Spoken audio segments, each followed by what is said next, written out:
There are two kinds of truths in a marriage, the ones you share and the ones you survive. I was about to discover a third kind, the ones that make you wonder if you ever knew your wife at all. I found the notebook on a Tuesday. Brooke had left early for her therapy appointment, and I was looking for the spare car keys she'd borrowed last week. Her nightstand drawer stuck the way it always did, and when I yanked it open, a leather-bound journal slid forward. The cover was soft, expensive, the kind of thing she'd buy herself as a self-care gift. I should have closed the drawer. I should have respected her privacy, but something made me pick it up, flip it open to a random page, and read the words that would change everything. Things I haven't told him. The list started small. She didn't like my mother. She'd faked pleasure during our first year together. She'd gone through my phone once. Petty betrayals, the kind every marriage probably hides. I almost smiled at number 5. She hated our house. I'd always suspected that.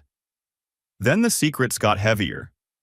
Number 7 hit me like a punch to the chest. The abortion before the wedding. He doesn't know. I did the math automatically, the way my brain always works. 3 months before our wedding. We'd been on a break during that window. Her idea. The baby couldn't have been mine. My hands were steady as I kept reading. Number 10. An affair. 8 months. Number 11. $47,000 stolen from my investment account. Her father helped hide it. Number 12. She was planning to leave me within 6 months. Number 13. She'd already talked to a divorce lawyer. And then the 14th entry. It had been crossed out multiple times, scratched through with such force the pen had torn the paper. But I could still read it. Every word. What really happened to Tyler? The night at the lake. What I did. What I can never undo. Tyler. My brother. Dead 3 years now. Drowned at our family cabin in what everyone called a tragic accident. A relapse, they said. He'd been sober for 2 years, but addiction is a monster that never really sleeps. I'd believed that story.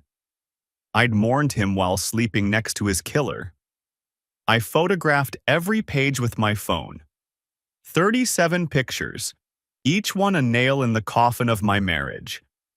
Then I placed the notebook exactly where I'd found it, closed the drawer, and walked downstairs to start dinner. When Brooke came home at 6:30, I was draining pasta at the sink. "Smells amazing." She dropped her purse on the counter and kissed my cheek. "What's the occasion?" "No occasion, just felt like cooking." She poured herself a glass of water and leaned against the counter, watching me. "You're in a good mood." "Am I?" I kept my voice light. "Maybe I just missed you." "That's sweet," she smiled. That smile I'd trusted for 9 years. "I had a tough day." "Oh? What happened?" "Just work stuff. The Henderson campaign is falling apart, and guess who has to pick up the pieces?" She sighed dramatically. "Sometimes I wonder why I bother." "You bother because you're good at it. You always know what to say."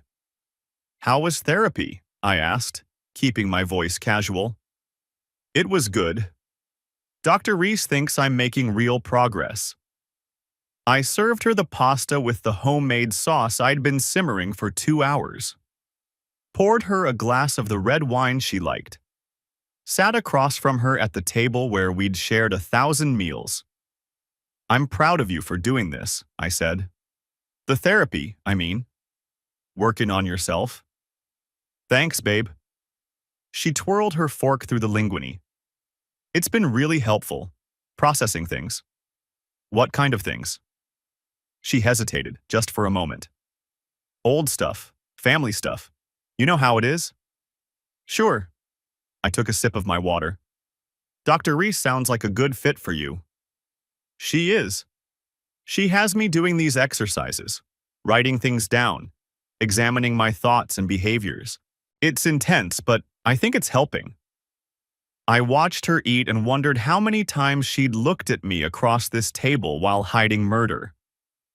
Tyler was 4 years younger than me, which meant I'd spent most of our childhood either protecting him or cleaning up his messes.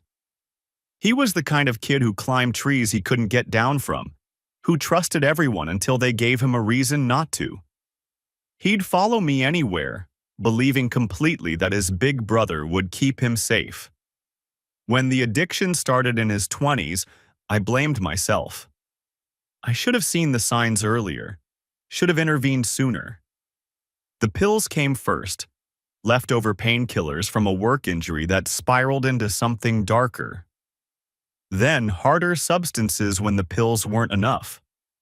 I watched my brother disappear into someone I didn't recognize. Watched him steal from our parents, lie to everyone who loved him, burn every bridge that tried to lead him back to solid ground. But Tyler had fought his way back. 2 years sober when he died. He'd been going to meetings, working as a carpenter, rebuilding his life one day at a time. The last time we grabbed lunch together, a week before he died, he'd been the happiest I'd seen him in years. "I feel like myself again," he'd told me. "Like the real me finally came back. I'm proud of you. I couldn't have done it without you." He'd reached across the table and squeezed my arm. "You never gave up on me, even when everyone else did. You're my brother. I know. But you could have walked away. A lot of people did." He looked down at his food. "I'm trying to make it up to you, to everyone. I'm trying to be better." "You already are better." He'd smiled then, but there was something behind his eyes, something troubled. "Everything okay?" I'd asked. Yeah, I'm fine." He pushed his food around his plate. "Actually, no. I need to tell you something about Brooke." My stomach had tightened. "What about her?" "Not here, not like this. Can you meet me at the cabin this weekend, Saturday afternoon? I've got some things to show you." "Evidence." "Evidence of what?" He'd looked at me then, and something in his expression made me cold. "Just trust me, Austin. Please. It's important." "You're scaring me." "I don't mean to. But it's big. And I need you to see it for yourself, not just hear me tell you about it. I need you to understand that I wouldn't bring this to you unless I was absolutely sure." "Sure about what?" "Saturday," he'd said. "We'll talk Saturday." But Saturday came with a crisis at work. A server breach at our biggest client that needed all hands on deck. I'd called Tyler and told him I couldn't make it, that we'd have to reschedule. "Can it wait?" he'd asked, and I could hear something like desperation in his voice. "I'm sorry, Tyler. This is huge. If we don't contain it, people's financial data could be compromised. Thousands of people." "Right. No, I get it." A long pause. "I'm going up there anyway. I need to think. But Monday, okay? We talk Monday, no matter what." "Monday, I promise. I love you, Austin." The words surprised me. Tyler wasn't usually effusive. "I love you too. Are you sure you're okay?" "I will be, after Monday." There was no Monday. By Sunday morning, Tyler was dead. Found floating face down in the lake by a couple on a fishing trip. The coroner ruled it accidental drowning. His blood alcohol was 0.08, just above the legal limit. The official story was that he'd relapsed, had a few drinks, slipped off the dock in the dark. I'd never questioned it. The grief was too heavy to allow for questions. But now, lying next to Brooke in the darkness while she slept peacefully beside me, I replayed that final phone call. Tyler had wanted to tell me something about my wife. He'd had evidence. He'd needed me to see it for myself. And 3 days later, he was dead. I'm a software architect specializing in cybersecurity.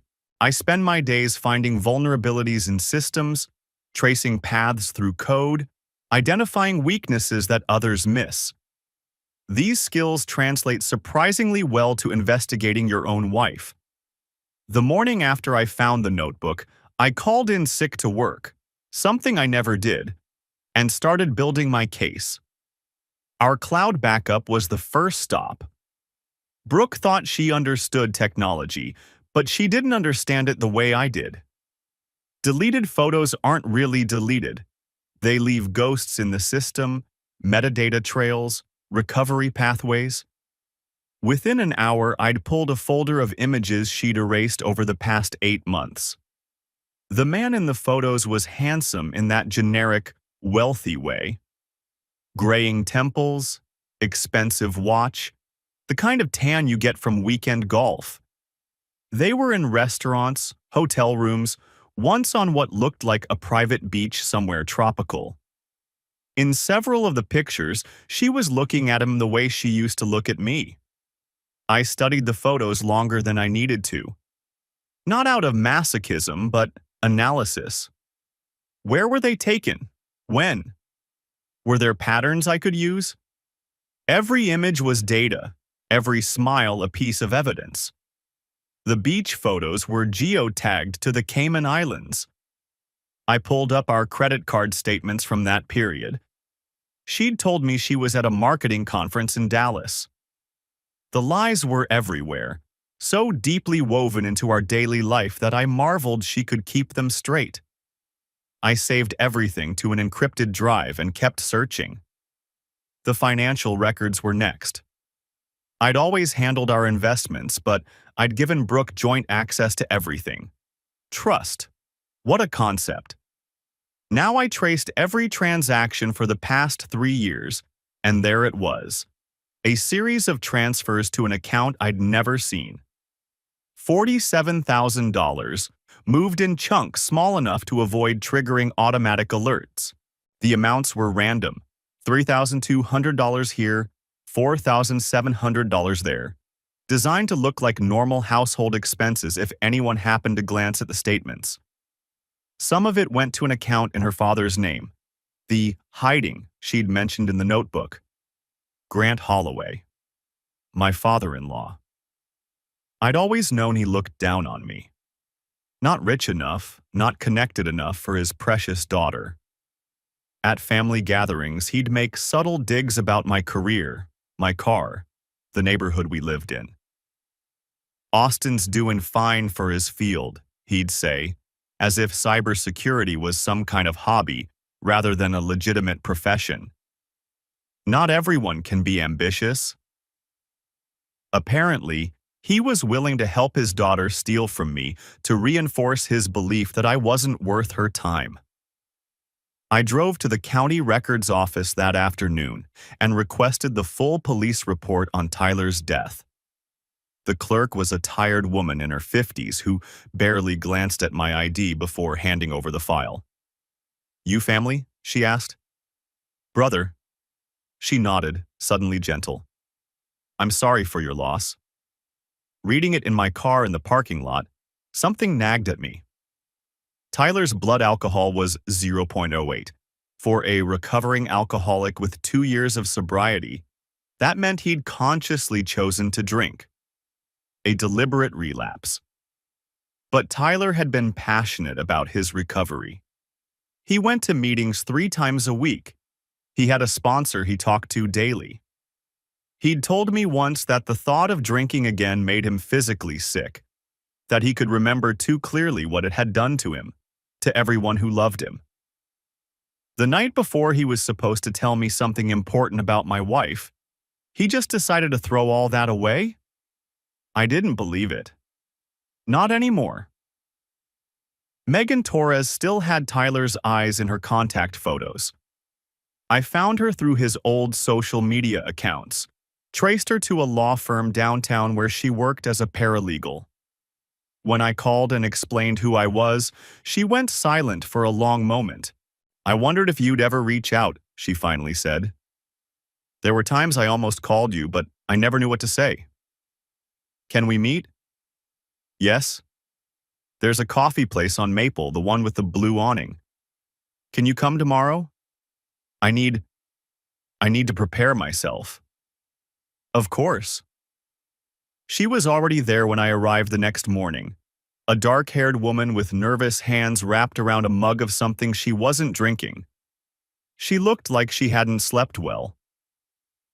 He talked about you all the time, she said by way of greeting. His big brother. The one who always had his act together. I'm not sure that was ever true. It was true to him, she smiled sadly. He looked up to you so much. You were his hero, Austin. The person he wanted to be when he finally got his life together. I sat down across from her, ordered a coffee I didn't want just to have something to hold. I need to ask you some things. About the weeks before he died. I know. She took a breath. That's why I agreed to meet. I've been carrying this for 3 years and I can't do it anymore. Carrying what? She glanced around the coffee shop, lowering her voice. Tyler was agitated before he died. Stressed in a way I'd never seen. I kept asking him what was wrong and he kept saying he couldn't tell me yet, that he had to be sure first. Sure about what? About her, about Brooke. She met my eyes. He found something. Evidence that she was stealing from you and having an affair. Not the first time either. He'd been gathering proof for weeks, working on it every night after I went to bed. How did he find out? I'm not sure. He wouldn't tell me the details. But I think it started with something financial. A receipt or a statement that didn't add up. You know how Tyler was. Once something bothered him, he couldn't let it go. That was true. Tyler had been stubborn to a fault, the kind of person who would spend hours trying to solve a puzzle rather than admit defeat. Why didn't he just tell me? He was going to, that weekend at the cabin. Megan shook her head. But he wanted to give her a chance first. He was going to confront her, give her the option of coming clean herself. He didn't want to blow up your marriage if she was willing to confess and make things right. He was going to let her confess? Tyler believed in second chances. He'd been given so many of them during his addiction. By you, by your parents, by me. He thought everyone deserved the opportunity to do the right thing. Her eyes were wet now. He told me that if Brooke owned up to it, admitted everything and promised to change, he'd let her tell you in her own way. He'd be there for support, but he wouldn't be the one to destroy your marriage. And if she didn't confess? Then he was going to tell you everything. Show you all the evidence. He said you deserved to know the truth one way or another. He confronted her? I think so, the night he died. Megan reached into her purse and pulled out a small USB drive. He gave me this about a week before. Told me to keep it safe, that if anything happened to him, I should give it to you. The drive was warm from her hand. I closed my fingers around it. Why didn't you give it to me sooner? Because I convinced myself I was being paranoid. Tyler was a recovering addict. Sometimes they relapse. Sometimes accidents happen. Her eyes spilled over now, tears running down her cheeks. I told myself the story everyone else told.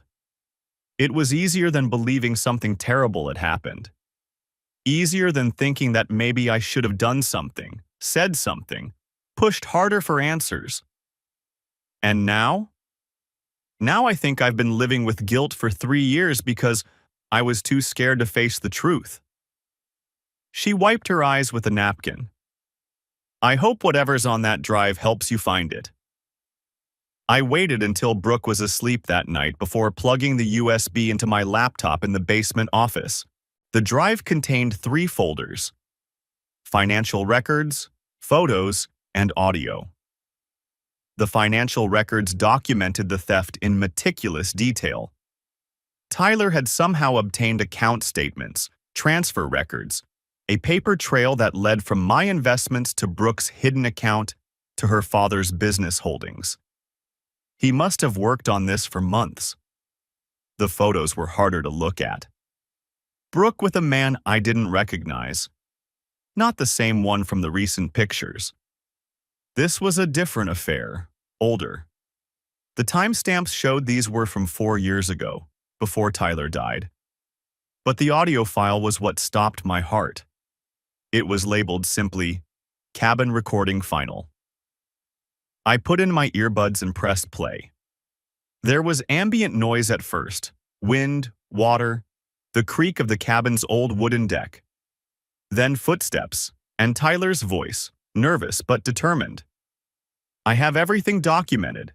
The money you stole, the affair with Marcus, it's all here." Then Brooke, cold in a way I'd never heard her. "Tyler, you don't understand. This isn't what it looks like." "It's exactly what it looks like. You've been lying to my brother for years, stealing from him, sleeping with other men. He deserves to know." "And what good will that do? You'll destroy my marriage. Austin will leave me. I'll lose everything." "Maybe you should have thought about that before you did all this." A long pause. Then Brooke's voice again, lower, more controlled. "What do you want? Money? I can get you money." "I don't want money." "Then what? What is it you want from me, Tyler?" "I want you to tell him the truth. Tomorrow. You call Austin and you tell him everything, or I will." "I can't do that." "You can. It's the right thing to do. I'm giving you a chance here, more than you deserve." "He'll leave me." "Maybe, or maybe he won't. Maybe he'll find a way to forgive you, but either way he needs to know who he's married to." "Tyler." Her voice had changed now, something harder underneath. Colder. "I will not let you destroy my life." "Brooke, you think I've spent all these years building something just to watch you tear it down? Because you want to play hero for your brother? This isn't about being a hero. This is about doing what's right." "Right," she laughed, but there was no humor in it. "And what makes you the judge of what's right? You're an addict, Tyler, a junkie who nearly destroyed his whole family. What gives you the authority to judge anyone?" The sound of movement. Footsteps on wood. Tyler's voice, sharper now. "That's not fair." "It's perfectly fair. You want to tell Austin about my sins? Fine. Then I'll tell him about all the money you stole from your parents. All the lies you told during your using days. How many chances did they give you? How many times did they forgive you?" "That's different." "Is it?" "Because from where I'm standing, we're both just people who made mistakes. The only difference is that I didn't get caught. You're getting caught now." More movement. The sound of a struggle. Shuffling. A gasp. "Let go of me." A splash. A loud, violent splash. Then Brooke, screaming. "Tyler! Tyler!"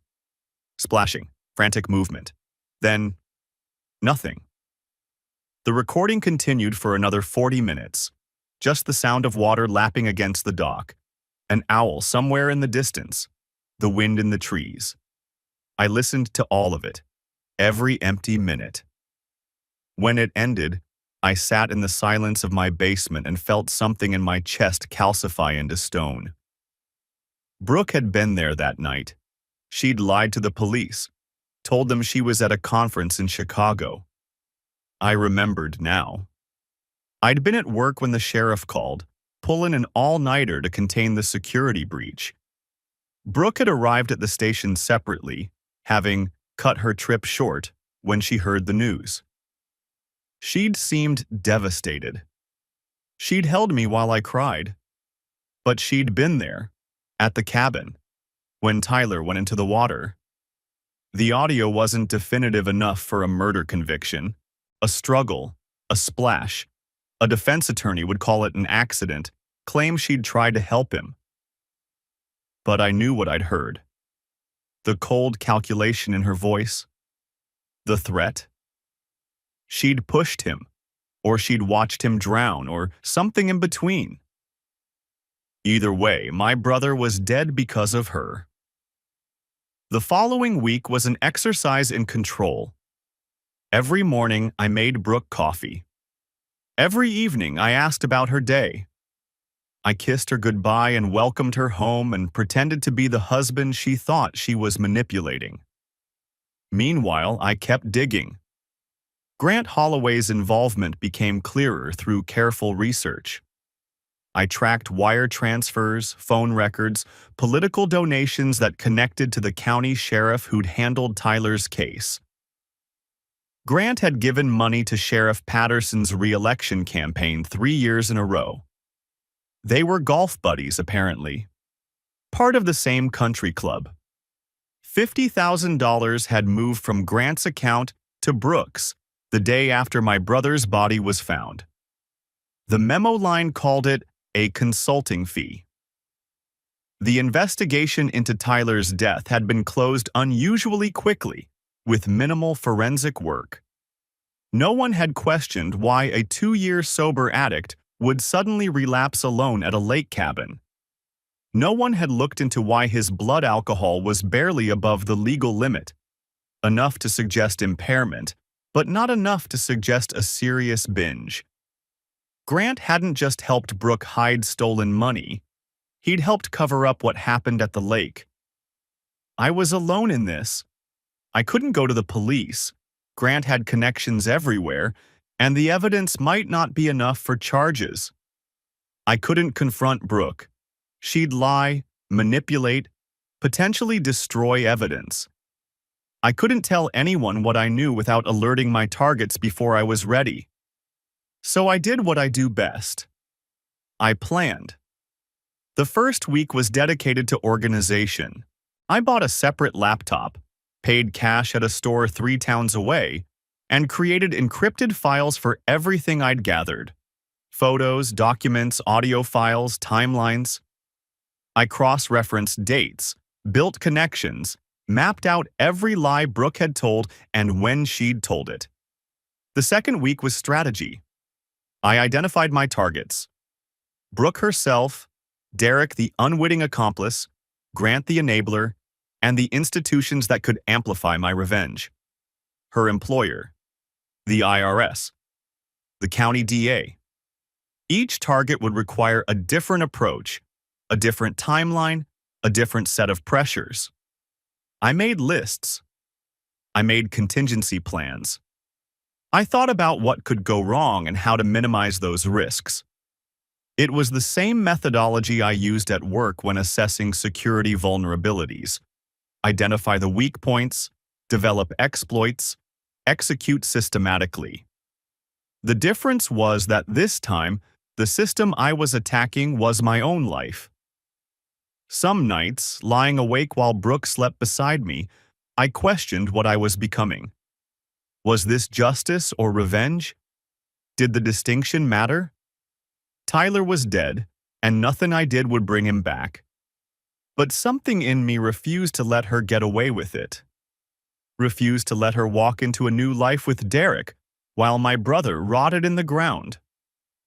I told myself I was doing the right thing. Most of the time, I believed it. The affair partner's name was Derek Sullivan. I found him through the metadata on those deleted photos, geotags and timestamps that led me to venture capital conferences, upscale restaurants, a beach resort in the Caribbean. He was 40, divorced, wealthy in the way that comes from other people's money. His social media painted a picture of a man starting over after a difficult marriage, seeking meaning in philanthropy and authentic connections. Recent posts hinted at a new relationship, someone who'd restored his faith in love. If he only knew, I created a profile on a tech networking platform and arranged to be at the same investor meetup where Derek was a featured speaker. The event was in a downtown hotel ballroom, packed with people in expensive suits talking about disruption and synergy. Derek spoke about due diligence in early-stage investments. He was actually pretty good. Afterward, at the cocktail hour, I introduced myself. "Great talk," I said, offering my hand. "The part about red flags and founder behavior. Really insightful." He had a firm handshake and an eager smile. "Thanks, appreciate it. You're in tech?" "Cybersecurity. Mostly enterprise stuff, but I've been looking at pivoting into the private sector. Maybe starting something of my own." "Really? That's exciting. There's definitely money in security right now." We talked for an hour. Derek was charming in a rehearsed way, dropping names and figures to impress. But there was something genuine underneath. He asked thoughtful questions about my work. He remembered details from earlier in our conversation. He wasn't a bad person, just a naive one. By the end of the night, we'd exchanged numbers. Over the next 2 weeks, we met 3 more times. Each meeting was carefully orchestrated, each conversation designed to build trust while extracting information. The first time was drinks at a downtown bar, the kind of place with leather booths and $8 cocktails. "So what got you into venture capital?" I asked, genuinely curious despite my ulterior motives. "Honestly? Ego." He laughed. "I was a decent analyst, but I wanted to be the one making the big calls, picking winners. And I've been lucky, or maybe good, who knows, but the returns have been solid." "That takes guts, betting on startups." "It's not really betting when you do your homework, due diligence, like I mentioned in my talk. Most people skip that part because it's boring. They fall in love with an idea, a founder, a story. They don't dig into the numbers." The irony wasn't lost on me. Here was a man who preached due diligence while being completely blind to the woman sharing his bed. Our second meeting was coffee near his office, squeezed between his morning meetings. He talked about his divorce, more than he probably should have. "She'd been cheating for years," he said, stirring his latte. "Multiple guys. I was the last to know. Everyone felt sorry for me, which was almost worse than the betrayal itself. The pity." "How'd you find out?" "Credit card statement. She'd gotten sloppy, used our joint card for a hotel room. When I confronted her, she tried to turn it around on me. Said I'd been distant, I'd driven her to it. Classic gaslighting." "That's rough." It was. Took me a year to trust anyone again, to believe that not everyone was hiding something. He looked at me with earnest eyes. "That's why this new relationship feels so special. She's completely honest with me. About everything." I almost choked on my coffee. Then came the lunch where I casually mentioned my wife and watched his reaction. "How long have you been married?" he asked, just a little too interested. 9 years. You? Divorced 2 years ago. Brutal process, honestly. We'd grown apart over the years, and then it turned out she'd been unfaithful for most of our marriage.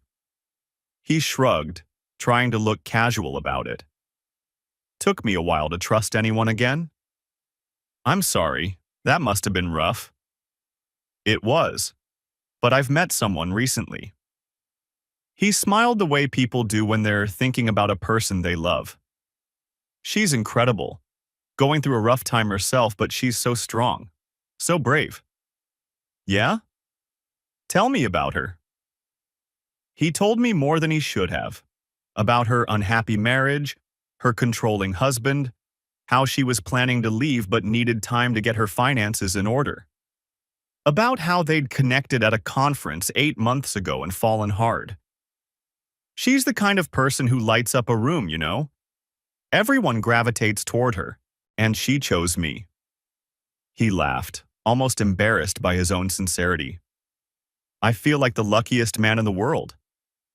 Sounds special. She is. She really is. And she's leaving him soon. Her husband, I mean. Then we can finally start our real life together. I'm even looking at houses with enough room for her to have an office. She wants to start her own marketing consultancy. When's she leaving him? Within the next few months, once she's got everything sorted on her end. Finances, legal stuff. It's complicated. I nodded sympathetically and filed every word away. 2 weeks later, I asked Derek to meet me at a quiet bar. Somewhere private, I said. I had something important to discuss, something personal. He arrived looking curious but trusting. We'd built a rapport over those weeks. He thought we were becoming friends. His face when I slid the folder across the table was something I'll remember forever. Confusion, then fear, then slow, dawning horror. What is this? Open it. Inside were photos of Brooke with her previous affair partner, the man from Tyler's files. There were financial records showing money siphoned from my accounts. There was a partial transcript of the cabin audio, carefully edited to show Brooke admitting to theft and infidelity while hiding the part about Tyler's death. Her name is Brooke Carter, I said quietly. She's my wife. Derek's face went white. What? I'm not here to threaten you or blame you. This isn't about you and me. But I thought you deserved to know who she really is before you threw your whole life away for her. He flipped through the documents, hands shaking. This can't be right. She told me. She told you her husband was cold, distant, maybe controlling? That the marriage was over in all but name? That she just needed time to escape? He looked at me, and I could see the answer in his eyes. She's done this before, Derek. The affair you're having isn't her first. The man in those photos, that was 4 years ago. She has a pattern. I leaned forward. And the money she's talking about using to start a new life with you? Some of it's stolen. From me. I don't believe this. You don't have to believe me. Verify it yourself. You have the resources, the connections. Do your due diligence like you talked about in your speech.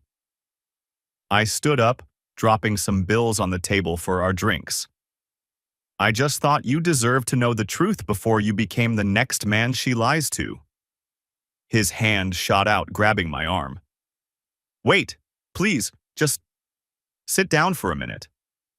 I hesitated, then sat. Why are you telling me this? His voice was raw. What do you want from me? I don't want anything from you, Derek. You're not my enemy. You're just collateral damage in something that started long before you met her. But why not just confront her? Or go to the police? Why come to me? Because you deserve to make an informed choice. Because my brother tried to give her a chance to come clean, and it cost him his life. I let that land. And because I wanted to look in your eyes and see if you were the kind of man who helps women cheat on their husbands, or if you were just another victim. I didn't know. His voice cracked. She told me her marriage was over. She told me he was cold, neglectful. She made it sound like she was trapped. I'm sure she did. She's very convincing. He stared at the documents for a long moment. Then, quietly, what happened to your brother? I met his eyes. That's something I'm still finding out. I left him there, staring at the folder like it might burst into flames. Phase 2 was the money. I'd spent weeks documenting everything. The $47,000 from my investment account. The additional $23,000 siphoned from our joint savings over the years in small amounts. $35,000 in questionable expense reports from her company. Inflated receipts. fake vendor payments, phantom consulting fees, found in emails she'd thought she'd permanently deleted. The package I sent to Brooke's corporate compliance department was comprehensive and anonymous. I used a burner email account routed through 3 different VPNs, printed the documents at a public library, mailed them from a postal box 2 towns over.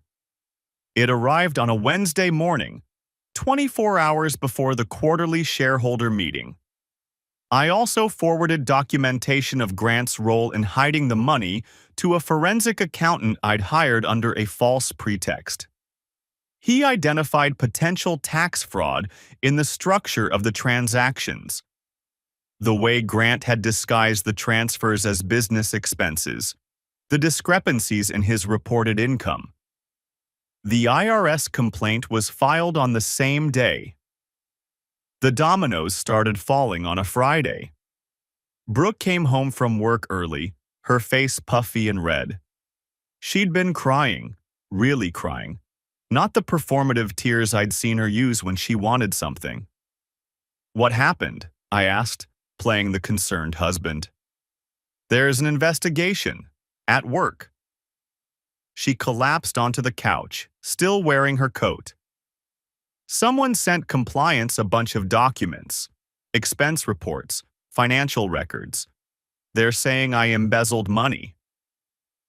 I sat next to her, put my arm around her shoulders. "That's insane. You'd never do anything like that." "I know. It must be some kind of mistake, or someone's trying to set me up." She leaned into me, seeking comfort from the man systematically destroying her life. "They put me on administrative leave, pending investigation.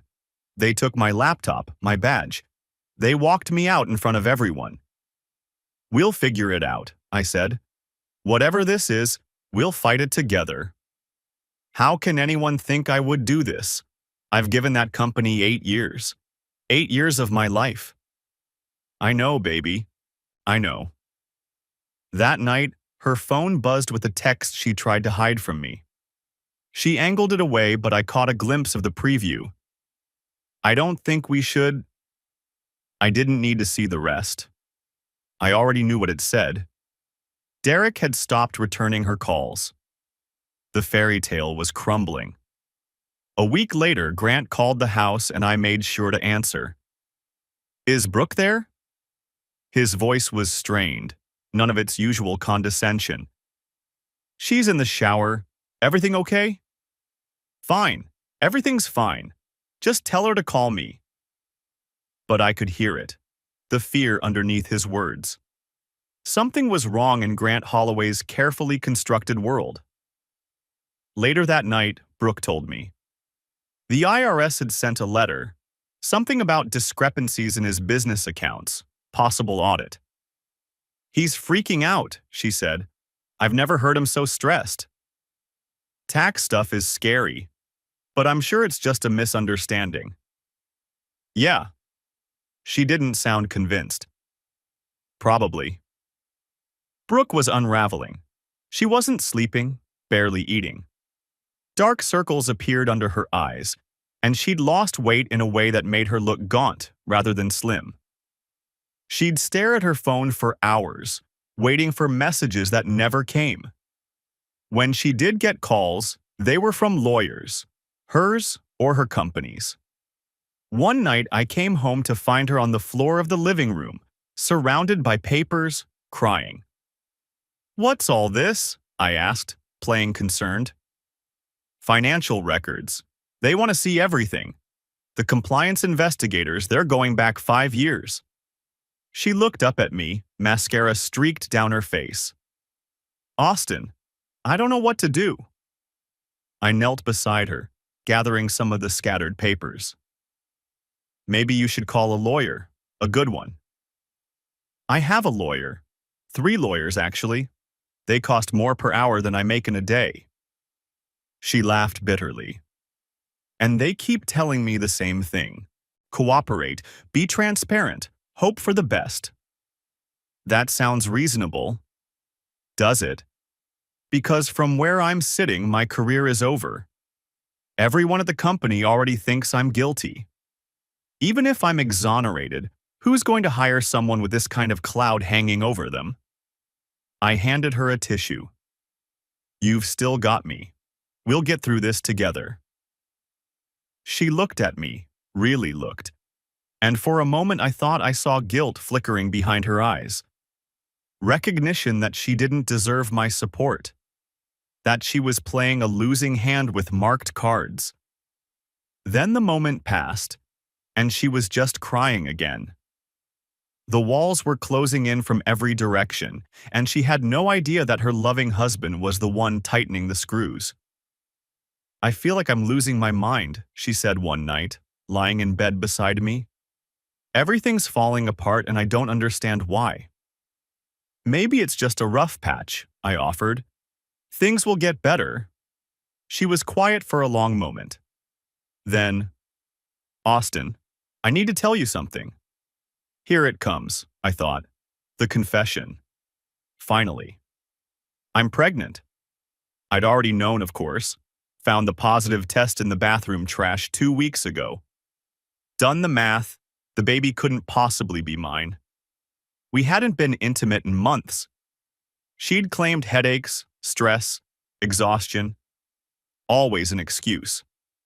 But she didn't know I knew that. In her mind, there was a chance, a slim one, that the baby was mine. And even if it wasn't, she was betting that the news would make me recommit. That I'd forgive whatever came out because I'd want to be a father. Because I'd feel tied to her by something more than marriage.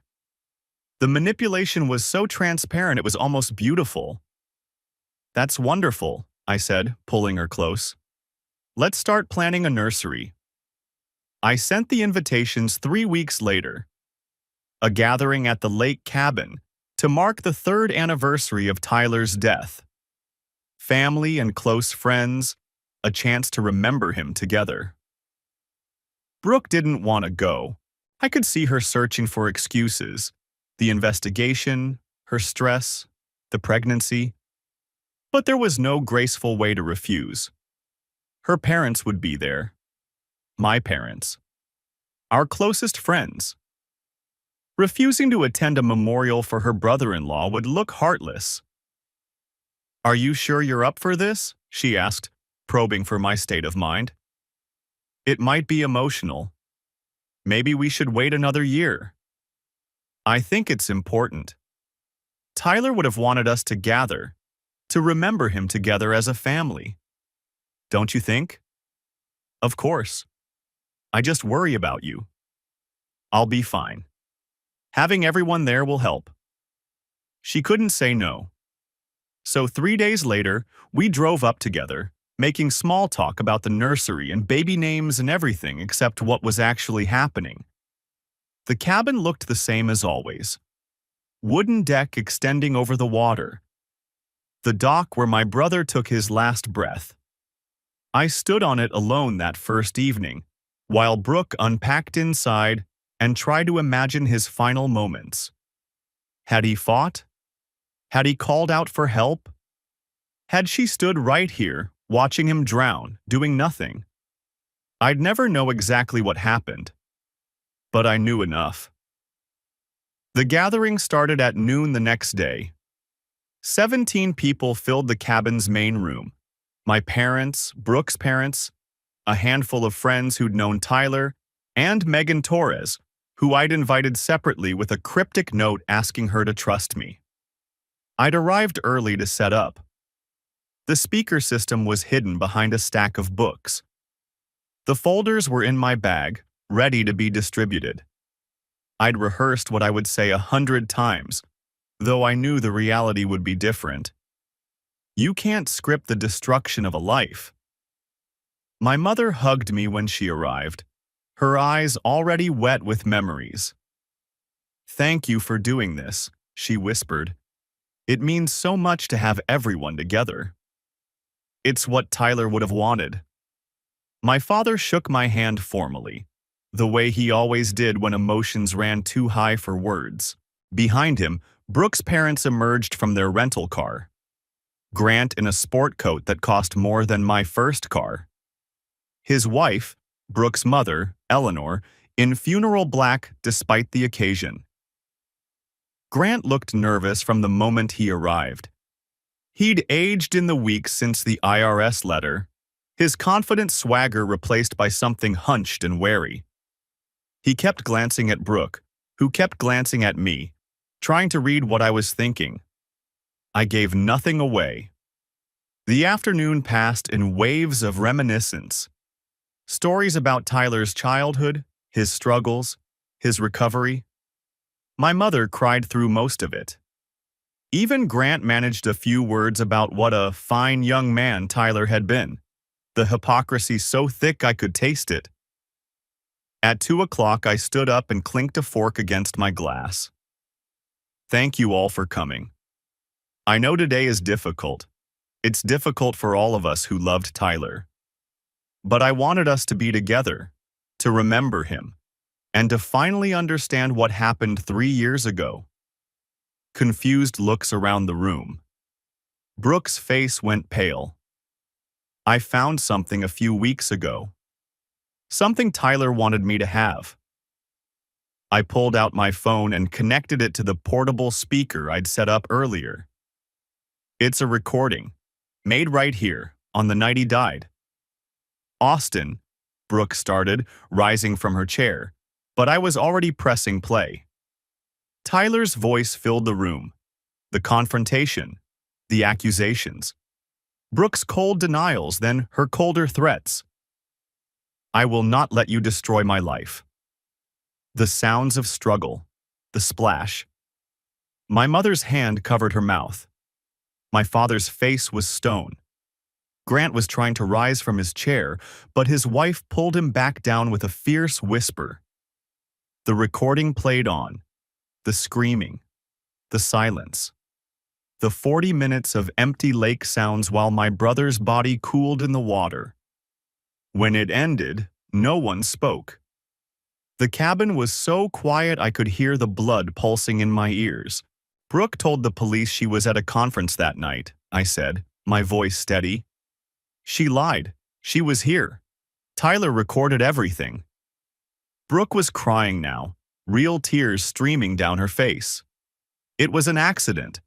Austin, please, you have to believe me. He fell. I tried to help him. You told the police you were in Chicago. I panicked. I was scared. I didn't know what to do. You let them rule it an accident. You let me grieve for 3 years believing my brother relapsed and fell into the lake. You slept next to me every night knowing what really happened. Grant stood up, his voice booming the way it does when he's trying to assert control. This proves nothing. This could be taken out of context. My daughter is not a murderer, and I won't sit here and listen to... Sit down, Grant. I didn't raise my voice, but something in my tone made him listen. I have documentation of your involvement too. The money you wired her the day after Tyler died. The calls you made to Sheriff Patterson. The way the investigation was quietly closed. I pulled a stack of folders from my bag and distributed them around the room. Financial records, phone logs, the timeline of the cover-up. Tyler found out Brooke was stealing from me. He found out she was having an affair, not her first, and not her last. He was going to give her a chance to confess, and if she didn't, he was going to tell me the truth. I looked at my wife, really looked at her, for what felt like the first time in years. He died because he tried to protect me. My mother was sobbing now, clutching my father's arm. Megan had tears running down her face, but she nodded at me, a small gesture of solidarity. Grant was shouting about lawyers and slander, and how I'd regret this. Brooke was trying to explain, to justify, to minimize. You don't understand what it was like, she said, her voice high and desperate. He was threatening everything I'd built, everything I'd worked for. He was trying to protect your husband. My mother's voice cut through the room, sharp with grief. He was trying to do the right thing, and you let him drown. I didn't let him. It was an accident. Then why did you lie? My father spoke for the first time, his voice quiet but devastating. Why did you tell the police you were in Chicago if it was just an accident? Brooke had no answer. My mother stood up, steadied herself against a chair. I want to hear you say it. Look at me and tell me what happened to my son. Mrs. Carter, tell me. The room went silent. Brooke's facade finally cracked completely. Not the theatrical tears she'd used for years, but something raw and ugly. We argued, she said, barely audible. He was going to ruin everything. My marriage, my job, my relationship with my family. I begged him not to. I told him I'd change, I'd pay back the money, I'd end things with Marcus. But he wouldn't listen. He said Austin deserved the truth. And then, I grabbed his arm. I was trying to stop him from leaving. He pulled away and he lost his balance. He went into the water. Her voice broke. I tried to help him. I swear I tried. But it was dark, and the water was cold, and he went under.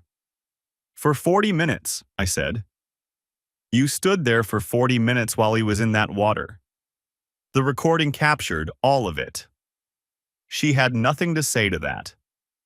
But I was done listening. I've sent copies of everything to the county DA, I said. They're reopening Tyler's case.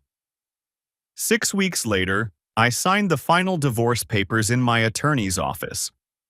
The weeks between the cabin revelation and this moment had been a blur of legal proceedings, media inquiries, and uncomfortable conversations. The local news picked up the story. Businessman's death reopened after new evidence. And suddenly everyone wanted to know what had really happened at the lake 3 years ago. Brooke hired a crisis management firm, then fired them when she couldn't afford their rates anymore. She gave one disastrous interview where she tried to paint herself as a victim of circumstance, but the audio recording had already gone viral. Comment sections filled with people calling her a murderer, a liar, a monster. Part of me felt the justice of it. A larger part felt hollow. My attorney slid the final document across his desk. Sign here and here and here. That's it? That's it. 9 years, reduced to paperwork. I signed. The pen felt heavier than it should have. Before you go, my attorney said, there's something you should know. Her attorney reached out this morning. She wants to talk. Says she has things she needs to say to you. No. You don't want to hear what there's nothing she could say that would change anything. Nothing she could explain that would bring Tyler back or undo the last 3 years. I gathered my copies of the documents. She had her chance to talk. She had 1,000 chances. She chose to lie instead. He nodded slowly. For what it's worth, I think that's the right call.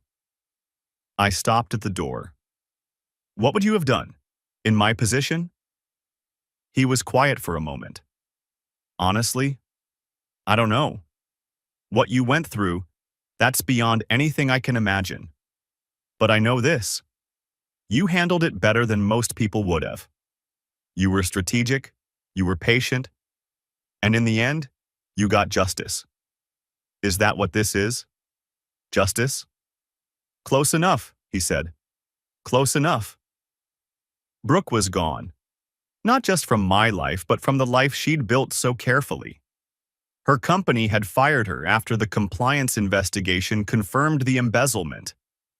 Derek had filed a restraining order after she'd shown up at his office, begging him to believe her side of the story. Grant was facing federal tax charges and had cut her off financially to protect his remaining assets.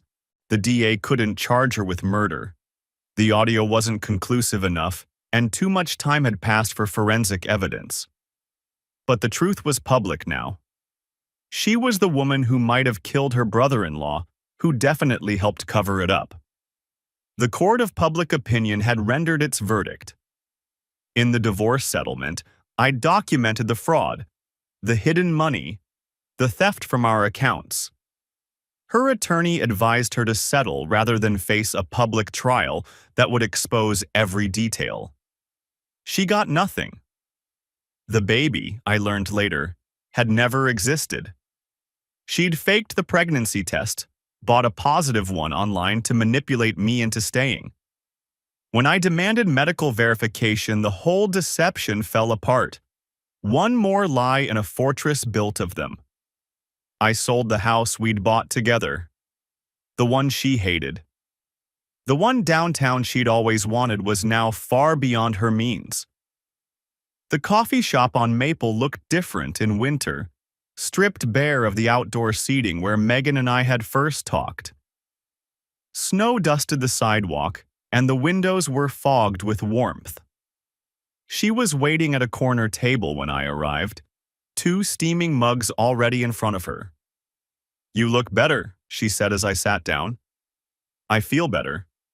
Not good exactly, but better." That's more than I expected, honestly, after everything. I shrugged. The therapist I've been seeing says I'm processing healthily, whatever that means. "You're seeing someone? That's good." She smiled. "Tyler would approve. He always said you kept too much bottled up." He was probably right. About a lot of things, it turns out. We sat in comfortable silence for a moment, sipping our drinks. Outside, a couple walked past, bundled against the cold, laughing at something one of them had said. "Can I ask you something?" Megan said. "Sure." "Do you regret it? The way you handled things?" I considered the question. "I regret that it was necessary. I regret that Tyler's dead and nothing I did will change that. But the way I handled it?" I shook my head. "No. She would have gotten away with everything. The money, the affairs, what happened at the lake. She would have waltzed into a new life with Derek and never looked back. And now? Now she has to live with the consequences, just like the rest of us." Megan nodded, understanding in a way that didn't require explanation. "What happens now?" "I'm thinking of traveling. Tyler always wanted to see Japan, New Zealand, Iceland." I wrapped my hands around the coffee. "Maybe I'll go to all of them." "He'd like that." She smiled, the first real smile I'd seen from her. "I'm moving on too. Finally put in my notice at the firm. There's a nonprofit in Seattle that's been recruiting me. Fresh start." "Something like that." We sat in comfortable silence for a moment. Then Megan reached across the table and squeezed my hand. "What you did, what you had to do, that took strength. Tyler would be proud of you." "I hope so." We finished our coffee and said goodbye in the parking lot. She hugged me and I let her, and then she was gone. I walked to my car, keys in hand, when my phone buzzed. Unknown number. I almost ignored it. The text said, "I know what you did, the way you planned all this. I found your notebook." I stopped in the middle of the parking lot, cold air biting at my face. Someone had found my documentation, the timeline I'd built, the methodical plan that had dismantled Brooke's life piece by piece. I'd been careful, but apparently not careful enough. I looked at the message for a long moment. Then I typed back, "Some truths are meant to be found." I deleted the conversation, slipped the phone into my pocket, and walked into the winter sunlight. The air was cold but clean, the kind of cold that feels like possibility. Behind me, the coffee shop's door swung shut, sealing off the warmth inside. Ahead of me, the street stretched toward a future I couldn't see but was finally free to build. Tyler had died believing some things were worth exposing, no matter the cost. He'd confronted Brooke not out of cruelty or revenge, but out of love for his brother. Out of the belief that I deserved to know who I'd married. I'd honored that belief the only way I knew how. Not with his grace, not with his willingness to offer second chances, but with truth.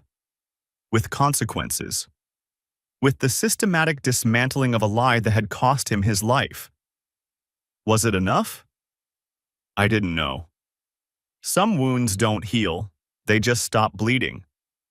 But the plane tickets to Tokyo were in my apartment.